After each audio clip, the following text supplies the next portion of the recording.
अजीज़ान गिरामीउल क़द्र, क़ुरबानी करना हज़रत इब्राहीम और हज़रत इस्माईल अलैहिस्सलाम की सुन्नत है और ऐसी प्यारी सुन्नत है कि जिसको अल्लाह ने इस दर्जा पसंद किया कि क़यामत तक के तमाम मोमिनों के लिए, तमाम मुसलमान जो मालिक निसाब हैं उनके लिए वाजिब करार दिया। हमारी शरीयत में ये क़ुरबानी वाजिब है, अगर मालिक निसाब नहीं करेगा तो गुनहगार होगा। क़ुरबानी के जो 3 दिन हैं उन 3 दिनों में अल्लाह ताला को सबसे ज्यादा जो पसंदीदा अमल है वो क़ुरबानी करना है। खुद मेरे हुजूर ने फरमाया कि इन 3 दिनों में अल्लाह ताला को खून बहाने से ज्यादा कोई अमल महबूब नहीं है, यानी जानवर की क़ुरबानी की जाए। क़ुरबानी तो अल्हम्दुलिल्लाह मुसलमान करते ही हैं, पूरी दुनिया में होती हैं और इंशाअल्लाह होती रहेंगी। मगर मैं चंद बातें क़ुरबानी के आदाब के ताल्लुक से अर्ज करूंगा। पहले तो फ़लसफ़े क़ुरबानी को समझें। क़ुरबानी में क्या है, इस अदा को अल्लाह ने इतना क्यों पसंद किया? इसके अंदर ईसार है, अल्लाह के तई मोहब्बत है, खालिस मोहब्बत, जिसमें अल्लाह के पैगंबर हजरत इब्राहीम अलैहिस्सलाम जो कि एक बाप हैं, अपने बेटे हजरत इस्माईल अलैहिस्सलाम की गर्दन पे छुरी रखकर चलाने लगे। यहां से ये बात वाज़े हो गई कि बाप और बेटे की मोहब्बत से भी बढ़कर जो मोहब्बत है वो परवरदिगार की मोहब्बत है। ताजदारे मदीना वाली कायनात मुस्तफ़ा करीम सल्लल्लाहु ताला अलैहि वसल्लम के आशिको हजरत इब्राहीम अलैहिस्सलाम का ईसार, ये अल्लाह का हुक्म है, बेटे की गर्दन पे छुरी रख दी। और हजरत इस्माईल अलैहिस्सलाम का ईसार ये कि उफ भी नहीं किया। अपने बाप हजरत इब्राहीम अलैहिस्सलाम से अर्ज करने लगे, बाबा अगर हुक्म अल्लाह का है आप मुझे शौक से ज़िबा कर दीजिए, अल्लाह के नाम पर मैं ज़िबा होने को तैयार हूं। अर्ज करने लगे, अब्बा देर न करें। कुरान कहता है बेटे ने कहा था, अब्बा मुझे आप यकीनन साबिर पाएंगे, इंशाअल्लाह आप देखेंगे कि आपका बेटा साबिर है। ये ईसार है। आज हम लोग कुर्बानी करते हैं, बाज लोग कहते हैं क्या जरूरत है खून बहाने की, क्या जरूरत है जानवरों को ज़िबा करने की। कहते हैं इतना पैसा अल्लाह के नाम पर खर्च कर दो, राह खुदा में खर्च कर दो, गरीबों की मदद कर दो। मगर याद रखना इन 3 दिनों में अल्लाह ताला को कुर्बानी करने से यानी खून बहाने से ज्यादा कोई अमल महबूब नहीं। अल्लाह का हुक्म है ये। यहां ऐसा नहीं है कि तबीयत से काम ले लें और चल जाए कि साहब जानवर ज़िबा नहीं करेंगे, चलो हम ये पैसे मस्जिद में दे देंगे, हम 5,000 रुपये 10,000 रुपये कुर्बानी में जो खर्च कर रहे हैं चलो हम मदरसे में दे देंगे, किसी गरीब को दे देंगे, किसी गरीब की बेटी की शादी में दे देंगे। नहीं, ऐसा नहीं हो सकता। अभी हम देख रहे हैं सोशल मीडिया पर कुछ लोग बातें बना रहे हैं कि साहब इस ईद उल अज़हा पर जानवरों को कुर्बान न करके और जितने पैसे उनकी कुर्बानियों में खर्च किए जाते हैं वो पैसे जो है गरीबों की मदद में खर्च कर दिए जाएं। हम उनसे ये पूछना चाहते हैं, जब वो अपने फजूल खर्चियां करते हैं तब उन्हें ख्याल नहीं आता कि हम वो पैसे गरीबों की मदद में खर्च कर दें? रह गई बात जानवरों के ज़िबा करने की, कितने बड़े बड़े स्लेटर हाउस चल रहे हैं, रोजाना हजारों जानवरों को ज़िबा किया जा रहा है, उनका गोश्त एक्सपोर्ट किया जा रहा है। तब किसी को ख्याल नहीं आता कि रोजाना हजारों जानवर कुर्बान किए जा रहे हैं। तो आवाज उठाएं कि स्लेटर हाउस बंद किए जाएं। गवर्नमेंट करवा रही है रोजाना हजारों जानवरों को ज़िबा, बहुत बड़ा बिजनेस है। मगर जहां पैसा कमाने की बात हो सारा दीन धर्म लोग भूल जाते हैं। जब इस्लाम की बात आएगी, शरीयत की बात आएगी, इस्लाम के कवानीन और उसूलों की बात आएगी, तब लोगों को जानवरों का बड़ा ख्याल आता है। तब लोगों को मलाल आता है कि ये बेज़बान है, इन्हें क्यों ज़िबा किया जा रहा है। तो फिर ये जो दुनिया भर में जानवरों को ज़िबा कर रहे हैं, नॉनवेज खाने वाले कितने गैर मुस्लिम यहूदी ईसाई, क्यों नहीं बंद कर देते ये सारा सिस्टम? नहीं करेंगे। सिर्फ मजा तो इसमें आता है कि मुसलमानों पर उंगली उठाई जाए। याद रहे ये इस्लाम का कानून है, शरीयत का उसूल है, और हम मुसलमान इस पर अमल करेंगे, करते रहेंगे इंशाअल्लाह ताला। ईसार है, जानवर लाओ, खिलाओ पिलाओ, अच्छे से रखो, नहलाओ धुलाओ, बढ़िया रखो उसको, फिर उसको ज़िबा करो। जिस जानवर को आदमी पालता है उसका दिल नहीं चाहता कि इसको ज़िबा किया जाए। यही तो ईसार अल्लाह की बारगाह में पेश करना है कि अल्लाह सबसे बढ़कर तेरी मोहब्बत, सबसे बढ़कर तेरी रजा। मगर अब हमारे यहां एक दूसरी और खामी और खराबी यह है कि जानवर ज़िबा होते हैं, कुर्बानियां होती हैं, मगर लोग इसको अब सेलिब्रेट करने लगे। एक तरह से सेलिब्रेशन इसको बना लिया। भाई कुर्बानी होगी तो लोगों की नियत हो गई गोश्त खाएंगे, बकरा ज़िबा कर रहे हैं गोश्त खाएंगे। अच्छा, कभी कबाब बनेंगे, कभी ये बनेगा, कभी वो बनेगा, कभी ये बने। ईसार गायब होता जा रहा है। इस नीयत से अगर किसी ने कुर्बानी की कि गोश्त खाएंगे, याद रहे कुर्बानी कबूल नहीं होगी। अगर यह नीयत है कि गोश्त खाने के लिए कुर्बानी कर रहा हूं तो कुर्बानी कबूल नहीं। यूं तो दुकान से खरीद कर भी गोश्त खाया जा सकता है। कुर्बानी का मकसद है अल्लाह की रजा, कुर्बानी का मकसद है सुन्नत इब्राहीमी पे अमल करना। कुर्बानी अल्लाह के रजा के लिए करनी है, अल्लाह ताला को खुश करने के लिए, परवरदिगार का हुक्म है उस पर अमल करने के लिए। तो याद रहे हमें यह सोचकर कुर्बानी करना है, ये नीयत बनाकर कि ये रब का हुक्म है, हजरत इब्राहीम की सुन्नत है।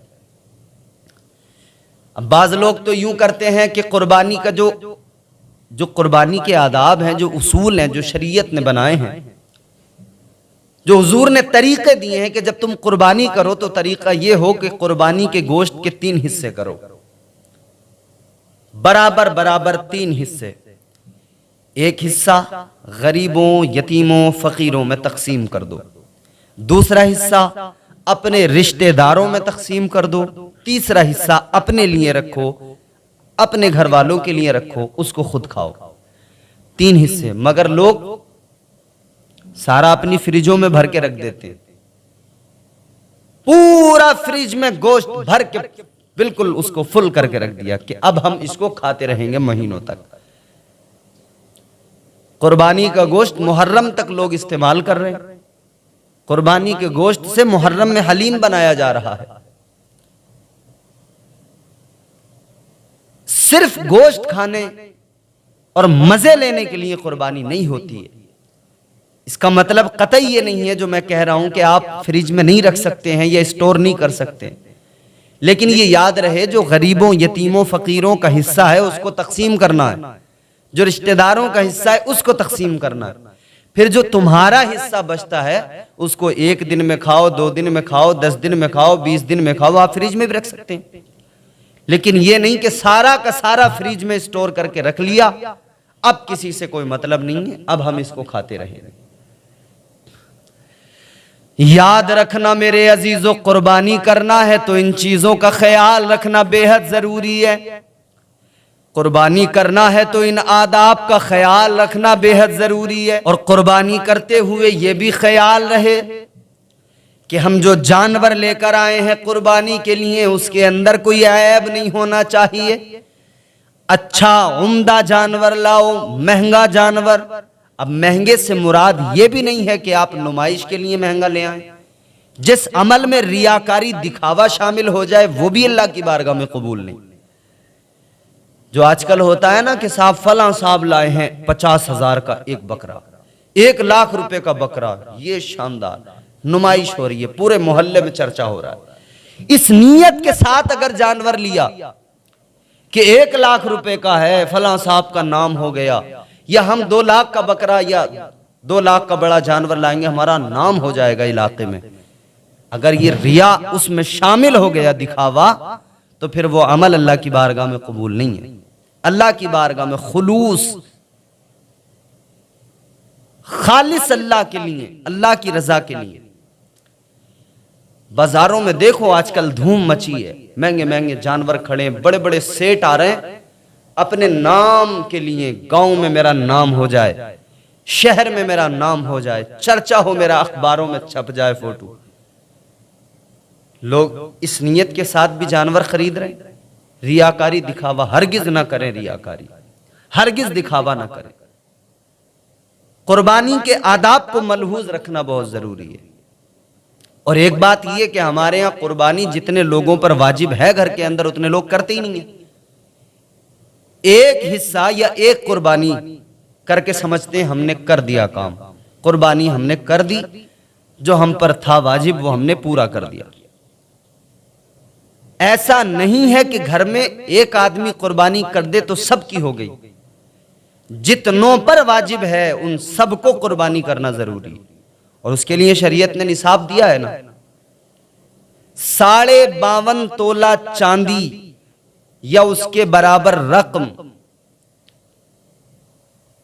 अगर जरूरियात जिंदगी से अलग किसी के पास है, वो मालिक निसाब है, उस पर कुर्बानी वाजिब है, उसे कुर्बानी करना है। औरतों के पास में सोना रखा हुआ है, कुर्बानी नहीं कर रही है, 10-10 तोले सोना रखा है, कुर्बानी नहीं कर रही है। कुर्बानी बस घर में एक कर लेगा। बेटे बाप से अलग हैं या साजे में भी हैं, तब भी उनके पास 2-2, 4-4 लाख रुपए अलग पड़े हुए हैं अकाउंट में, जिनका अब्बा को पता नहीं, अम्मा को पता नहीं।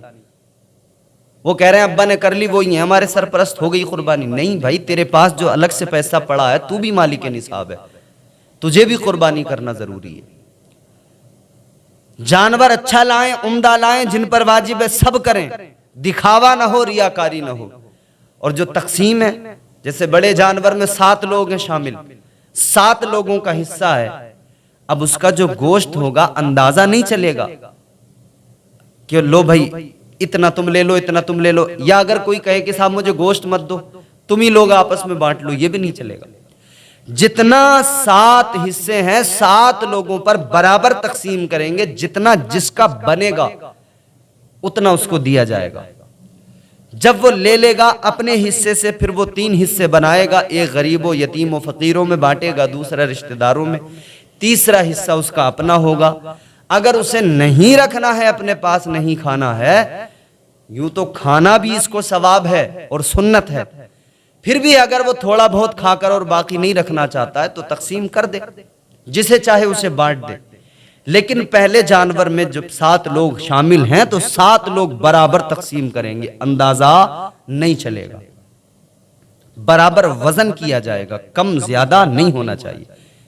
बाज लोग कहते हैं चलो क्या हुआ, थोड़ा बहुत कम हमारे पास आ गया, कोई कहते हैं चलो जी क्या हुआ, थोड़ा बहुत ज्यादा हमारे पास आ गया। ये थोड़ा कम ज्यादा ये नहीं चलना चाहिए, बराबर तकसीम किया जाए, कुर्बानी के आदाब को मलहूज रखा जाए। ये बड़ी अजीम सुन्नत है।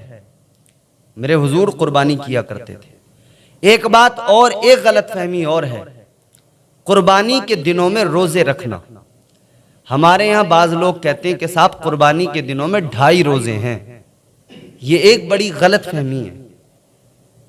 2.5 रोजे बताते हैं, ये 2.5 वाला सिस्टम समझ में नहीं आता। हमने पूछा 2.5 कैसे, कहा बकरीद वाले दिन का आधा रोजा और उसके आगे 2 दिनों के पूरे रोजे। मैं आपकी खिदमत में अर्ज करना चाहता हूं, इन 3 दिनों में जो कुर्बानी के दिन है, इनमें रोजा रखना हराम है, इजाजत ही नहीं रोजा रखने की। इन 3 दिनों में रोजा हराम है। अच्छा, रह गई बात कुर्बानी वाले दिन। कुर्बानी करने के बाद फिर कलेजी आती है, फिर उसको पकाकर खाते हैं। लोग कहते हैं ये हमारा इस वक्त तक का रोजा था, अब हमने कलेजी से रोजा इफ्तार कर लिया, इसको रोजा ना कहो, ये हुजूर की सुन्नत है। ताजदारे मदीना वालिए कायनात, तुम्हारे मेरे आका का ये तरीका और सुन्नत है हुजूर की। हमारे प्यारे आका जब कुर्बानी किया करते थे तो सुबह से लेकर कुर्बानी के वक्त तक, और जब तक के जानवर की कलेजी आकर पक जाती थी तब तक कुछ नहीं खाते थे, उस जानवर की कलेजी से खाना शुरू करते थे। ये हुजूर की सुन्नत है, ये रोजा नहीं है जिसको लोग आधे दिन का रोजा कहते हैं, आधा रोजा, ये रोजा नहीं है। रोजे की नीयत कर ली, अगर इसको आधा रोजा समझ के रोजे की नीयत कर ली तो हराम हो जाएगा। सुन्नत है, हुजूर की सुन्नत का इरादा करके, नीयत करके कि ये हमारे हुजूर की सुन्नत है, हमारे हुजूर का तरीका है कि हुजूर कुर्बानी के जानवर का जब गोश्त आता था उसकी कलेजी से स्टार्ट करते थे खाना। हम भी उसी तरह करेंगे ताकि अल्लाह हमें सुन्नत पर अजर अता फरमाए, सवाब अता फरमाए, तब तो इस सुन्नत पे अमल करने का सवाब मिलेगा। वरना अगर रोजे की नीयत की तो याद रहे रोजा इन 3 दिनों में हराम है, रोजा नहीं रखेंगे। ये हुजूर की आदत करीमा थी, हुजूर कुर्बानी करते थे। दूसरी बात ये, अगर अल्लाह ने आपको मालो दौलत दी है, अगर अल्लाह ताला ने आपको पैसा दिया है, अल्लाह ने आपको प्रॉपर्टी जायदाद दी है, तो आप एक ही कुर्बानी क्यों, उससे जायद भी कर सकते हैं। मिसाल के तौर पर आपने एक कुर्बानी अपने नाम से की, अल्लाह ने आपको नवाजा है, कोई कमी नहीं आने वाली। आप एक अपने मरहूमीन के नाम से करें, अपने वालिद अगर गुजर गए उनके नाम से एक हिस्सा और करें। हमारे प्यारे आका व मौला ताजदारे मदीना सल्लल्लाहु ताला अलैहि वसल्लम के नाम से आप कुर्बानी करें, अल्लाह ने नवाजा है। हुजूर के सदक़े में क्या कुछ नहीं मिला है हम निकम्मों को, हम गुलामों को, सब कुछ अल्लाह ने हुजूर के सदक़े दिया। तो फिर हमें चाहिए कि हम हुजूर के नाम से भी कुर्बानी कर दें। अगर नहीं है, इतनी मालो दौलत नहीं है, पैसा नहीं है, तो ना करें, ये फर्ज वाजिब तो नहीं है। लेकिन अगर हाँ अल्लाह ने दिया है तो फिर करें, सवाब मिलेगा। हुजूर के नाम से करें, अपने वालिदैन जो गुजर गए दुनिया में उनके नाम से करें, अपने मरहूमीन के नाम से करें। अगर अल्लाह ने दिया है, नवाजा है, तो एक पर ही न रुके, बल्कि 2-3 हिस्से अगर आप कर सकते हैं, 1-2 कर सकते हैं, करें। कुर्बानी के आदाब को मलहूज रखना बेहद जरूरी है, क्योंकि इसमें मैंने अर्ज किया ईसार है, ईसार है। अल्लाह को यह अदा पसंद आई। और देखो इस्लाम क्या है, इस्लाम वो प्यारा मजहब है जिसमें अल्लाह ताला ने कई अपने महबूब बंदे और महबूब बंदियों की अदाओं को ऐसा यादगार बनाया है कि मुसलमानों के लिए उनको जरूरी कर दिया। मिसाल के तौर पे हज करने के लिए जाते हैं, तवाफ किया जाता है खाना काबा का।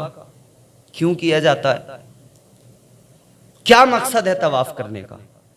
मैं बारहा इसको अर्ज कर चुका हूं। पहली बात तो ये समझें कि ये जमीन पे जो काबा है, ठीक इसी के बिल्कुल ऊपर 7वें आसमान पर एक काबा है जिसको बैतुल मामूर कहते हैं, जो फरिश्तों का किबला है। उसके ठीक नीचे जमीन पर यह काबा बनाया गया। तवाफ करना, क्यों तवाफ करते हैं और इसका फायदा क्या है, सुनिए। जब परवरदिगार आलम ने पहले इंसान, पहले बशर, पहले आदमी हजरत आदम को बनाने का इरादा किया और अल्लाह ने फरिश्तों से फरमाया, कुरान गवाह है, परवरदिगार आलम ने फरमाया व इज़ क़ाल रब्बुका लिल मलाइकति इन्नी जाइलुन फिल अर्दि खलीफा। अल्लाह ताला ने फरमाया, ऐ मेरे फरिश्तों, मैं जमीन में अपना खलीफा बनाने वाला हूं। फरिश्तों ने अल्लाह की बारगाह में अर्ज किया, या अल्लाह, इंसान जमीन में खूंरेजी करेगा, झगड़े करेगा, फितना व फसाद करेगा, या अल्लाह इबादत के लिए, तस्बीहात के लिए, तेरी हम्दो सना के लिए हम मौजूद हैं। तो अल्लाह ने फरमाया, है फरिश्तों, जो मैं जानता हूं वो तुम नहीं जानते। अब फरिश्तों को यूं लगा कि जैसे परवरदिगार नाराज हो गया इस बात पर। तो वो जो 7वें आसमान पर बैतुल मामूर फरिश्तों का किबला है ना, फरिश्तों ने उसका तवाफ करना शुरू किया। अल्लाह ताला की नूरी मखलूक, फरिश्ते आसमान की मखलूक, फरिश्तों ने वहां पर तवाफ करना शुरू किया। बैतुल मामूर का फरिश्ते तवाफ करने लगे। परवरदिगार ने फरमाया, ऐ फरिश्तों ये क्या कर रहे हो? अल्लाह तो सब जानता है, मगर फिर भी अल्लाह ने फरमाया। क्यों? क्योंकि बंदों पे जो करम फरमाना है। फरिश्तों ने अर्ज किया, मौला बैतुल मामूर का तवाफ कर रहे हैं इसलिए कि तू राजी हो जाए। या अल्लाह हमें यूं लगा कि जैसे तू नाराज हो गया है, मौला तुझे राजी करने के लिए तू राजी हो जाए इसलिए हम तेरे घर का तवाफ कर रहे हैं। परवरदिगारे आलम खालिक़े कायनात ने उन फरिश्तों को तवाफ करते हुए देखा। फरिश्ते तवाफ कर रहे हैं। फरिश्तों ने अर्ज किया, मौला इसलिए कि तू राजी हो जाए। अल्लाह ताला ने फरमाया, ऐ फरिश्तों मुझे राजी करने के लिए, या अल्लाह तुझे राजी करने के लिए। अल्लाह को ये अदा पसंद आ गई। अल्लाह ताला ने फरमाया, ऐ मेरे फरिश्तों तुम्हारा रब तुमसे राजी हो गया, अब एक काम और करो।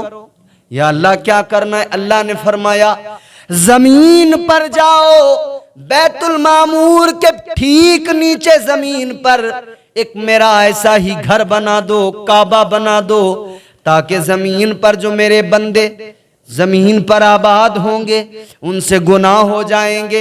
जब वो गुनाह कर लेंगे फिर मेरी बारगाह में आएंगे, मेरे घर का तवाफ करेंगे, खाने काबा का तवाफ करेंगे, तुम्हारी इस प्यारी अदा को अपनाएंगे, खाने काबा का तवाफ करेंगे।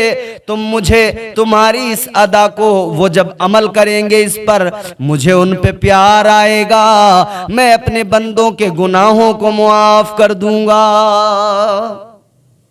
क्या है इस्लाम? इबादत इस्लाम में जो है ना वो भी अदाएं हैं अल्लाह के महबूब बंदों की। ये फरिश्तों की एक अदा थी जो अल्लाह को भा गई, पसंद आ गई। आगे चलें, सफा मरवा पर दौड़ना। हजरत इब्राहीम अलैहिस्सलाम ने जब अपनी बीवी बच्चे को लाकर सहरा में बयाबान में छोड़ दिया, हज करने जाते हैं हाजी हुज्जाजे इकराम, सफा मरवा पर अगर दौड़ नहीं लगाएंगे हज मुकम्मल नहीं होगा।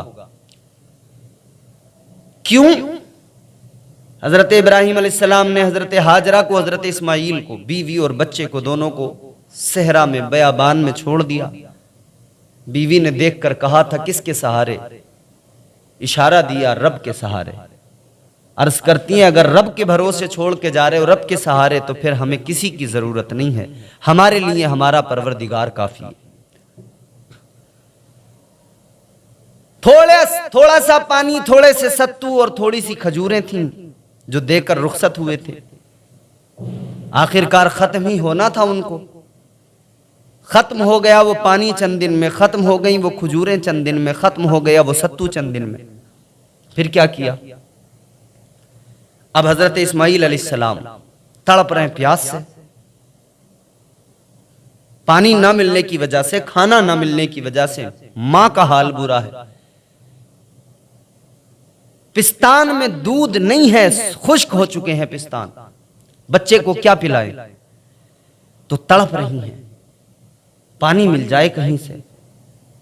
बच्चे के गले में खुश्की, जबान खुश्क है, पानी की तलाश में दौड़ लगाई। सफा पे दौड़ती हैं, मरवा पे दौड़ती हैं, एक पहाड़ी पे जाती हैं पानी की तलाश के लिए, पानी नहीं मिलता। फिर बच्चे का ख्याल आता है कोई जानवर बच्चे को नुकसान ना पहुंचा दे, वीराने में है, तो वापस लौट के आती हैं दौड़कर। बच्चे को देखा, फिर दूसरी पहाड़ी पे चढ़ गई, फिर पानी तलाश कर रही। सफा मरवा पर ये दौड़ जो लगाई ना पानी के लिए, अल्लाह को बड़ी पसंद आई है अदा। फिर अल्लाह ने करम फरमाया, हजरत इस्माइल अलैहिस्सलाम की एड़ी रगड़ने के सबब अल्लाह ने एक चश्मा जारी किया जिसको आज जमजम के नाम से जाना जाता है। जमजम इसका नाम इसलिए पड़ा कि जब चश्मा जारी हुआ तो हजरत हाजरा ने चश्मा देखा तो आपने रेत की दीवार बनाई, रेत चारों तरफ से आपने लगाई कि पानी निकल के बह न जाए। आपने रेत चारों तरफ से लगा के फरमाया जम जम जम जम, यानी रुक जा, ठहर जा। ताजदारे मदीना वाली कायनात मुस्तफा जाने रहमत ने फरमाया अगर उस दिन हजरत हाजरा ने जम जम ना कहा होता, यानी रोका ना होता पानी को, आका फरमाते हैं चाहे जमजम का पानी सारी दुनिया में फैल जाता और सारी दुनिया के लोग, मेरी उम्मत उसी पानी को पीती, उसी पानी से प्यास बुझाती। लेकिन हजरत हाजरा ने हदबंदी कर दी, पानी वहीं पे रुक गया। ये सफा मरवा पे दौड़ना फिर अल्लाह को इतना पसंद आया, कयामत तक के लिए अल्लाह ने हुज्जाज के लिए जरूरी कर दिया कि हज करने वाले जब भी आएंगे इस प्यारी सुन्नत को अपनाएंगे, इस प्यारी अदा पे अमल करेंगे। दौड़ लगाते हैं हाजी। अच्छा, काबे के अंदर एक पत्थर लगा हुआ है, जन्नती पत्थर, जिसको कहते हैं हजरे अस्वद, काले रंग का पत्थर है। क्या फजीलत है, उसको चूमते हैं। किस लिए चूमते हैं? हजरत उमर फारूक आजम रदी अल्लाह ताला अन्हु, आप एक मर्तबा हजरे अस्वद के करीब आए, उसको चूमा बोसा दिया और फरमाने लगे ए हजरे अस्वद, ए हजरे अस्वद, जन्नती पत्थर तू ना नफा पहुंचाता है ना नुकसान पहुंचाता है, मगर मैं तुझे इसलिए चूम रहा हूं कि तुझे मेरे मुस्तफा जाने रहमत ने चूमा है, तुझे प्यारे आका ने चूमा। वो सहाबा का अमल है। वो कहते हैं कि हम हर वो काम करेंगे जो हुजूर का पसंदीदा है, जिसको हुजूर ने अपनाया है। लेकिन पीछे से हजरत अबू बकर सिद्दीक आ गए। उन्होंने कहा उमर, ये बात तो ठीक है, इसको हुजूर ने चूमा है इसलिए हम चूम रहे हैं, लेकिन ये पत्थर नफा भी पहुंचाता है, नुकसान भी पहुंचाता है। कहा वो कैसे? फरमाने लगे कल मैदान महशर में यही पत्थर होगा, ईमान वालों के ईमान की गवाही देगा और ये काफिरों के कुफ्र की गवाही देगा। हजरे अस्वद को चूमा जाता है कि हुजूर ने चूमा है, ताजदारे मदीना की अदा है। दुनिया भर के हाजी, इतनी भीड़ भाड़, इतना रश, उसके बावजूद भी हर मुमकिन कोशिश करते हैं हाजी कि हम हजरे अस्वद के करीब जाकर उसको चूम लें। तो इस्लाम यादगारों को जिंदा रखता है, यादों को मिटाता नहीं है, जिंदा रखता है। तो लिहाजा इन यादों को आप भी अपनाएं और इन पर अमल करें, और साथ ही साथ जो भी अमल करें उसमें खुलूस हो, दिखावा ना हो, रियाकारी ना हो, उसके आदाब को मलहूज रखते हुए करें। कुर्बानी है, अल्लाह ताला ये कुर्बानी का ये साल, ये कुर्बानी के दिन मुबारक फरमाए पूरी उम्मत को। और इस कुर्बानी के मौके पर हम दुआ करते हैं अल्लाह ताला दुनिया भर के मुसलमानों को अपनी हिफ्ज़ो अमान नसीब फरमाए, ख़ास तौर पर फ़लस्तीन के मज़लूम मुसलमानों को अल्लाह अपनी हिफ्ज़ो अमान नसीब फरमाए और उन मज़लूमों की अल्लाह मदद फरमाए, गैब से मदद फरमाए। परवरदिगार आलम उन तमाम की ये ईद जो आ रही है वो परेशानियों में, मुसीबतों में है, लेकिन अल्लाह उनकी परेशानियों को दूर करके ये ईद उनके लिए मुबारक फरमाए। अस्तग़फिरुल्लाह रब्बी मिन कुल्लि ज़ंबिन व अतूबु इलैह, ला इलाहा इल्लल्लाहु मुहम्मदुर रसूलुल्लाह सल्लल्लाहु अलैहि वसल्लम, व मा अलैना इल्लल बलाग।